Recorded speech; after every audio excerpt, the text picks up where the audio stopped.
కాలయాపన కోసమే ప్రజాపాలన అంటూ కాంగ్రెస్ ప్రభుత్వం మోసం చేస్తోందని అనపర్తి పట్టణ BRS party media convener Nandimalla Ashok ఆరోపించారు. వనపర్తిలో ఆయన మీడియాతో మాట్లాడారు.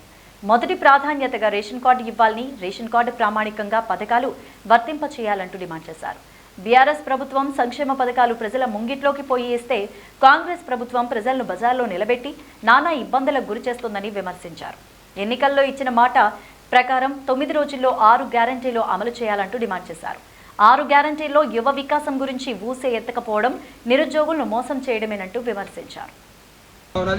ఈరోజు ప్రజాపాలనలో ఇవాళ కేవలం కాలయాపన కోసమే ప్రజాపాలన నిర్వహిస్తున్నట్టు బీఆర్ఎస్ పార్టీ భావిస్తూ ఉన్నది.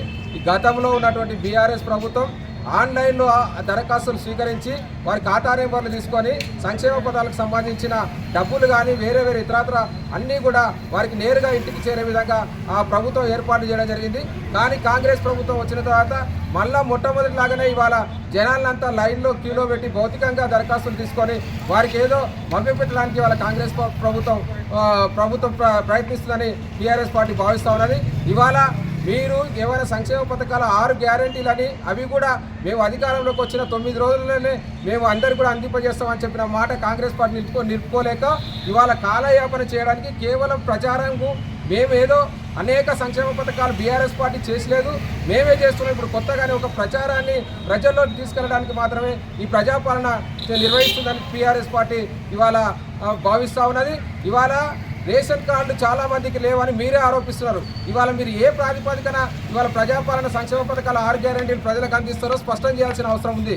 ఇవాళ మీరు ఇస్తున్నటువంటి అప్లికేషన్లు ఒక్కొక్క సెంటర్ దగ్గర ఒక 100 మాత్రమే ఇచ్చి ప్రజలందరూ కూడా ఎదురు చూపులు చేసే ప్రయత్నం చేస్తూ ఉన్నారు. ప్రజలకు కావాల్సిన స్పష్టత ఇవ్వడంలో అధికారులు కానీ ప్రభుత్వం కానీ విఫలమైందని కూడా టీఆర్ఎస్ పార్టీ ఇవాళ తీవ్రంగా దీన్ని ఆక్షేపిస్తూ ఉన్నది. ఇవాళ ప్రభుత్వం మొత్తం అంత జాబితా ఉన్నది. గతంలో ఉన్నటువంటి ప్రభుత్వం డాటా మొత్తం స్వీకరించి ఇవాళ రాష్ట్ర వ్యాప్తంగా ఆసరా కింద 44 లక్షల మంది ఇవాళ లబ్ధిదారులు ఉన్నారు.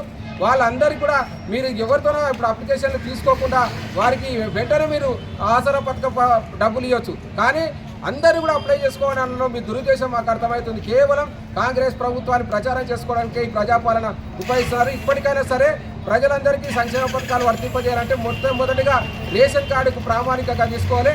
రేషన్ కార్డుకు ప్రాధాన్యత ఇచ్చి మొట్టమొదటి రేషన్ కార్డు ఇచ్చిన తర్వాతనే అన్ని సంక్షేమ పథకాలు వర్తింపజేయాలని టీఆర్ఎస్ పార్టీ డిమాండ్ చేస్తూ ఉన్నది.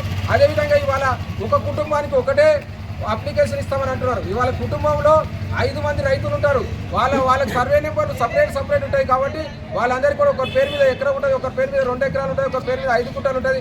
వాళ్ళందరికీ కూడా ఇవాళ రైతు బంధు పథకం రావాలనుకుంటే వాళ్ళందరికీ కూడా అప్లికేషన్ ఇవ్వాల్సిన అవసరం ఉంది. అదేవిధంగా గృహలక్ష్మి పథకం కింద కూడా ఒకటే అప్లికేషన్ ఇస్తే ఆ ఇంట్లో ఉమ్మడి కుటుంబం ఉంటే దాదాపు 5-6 మంది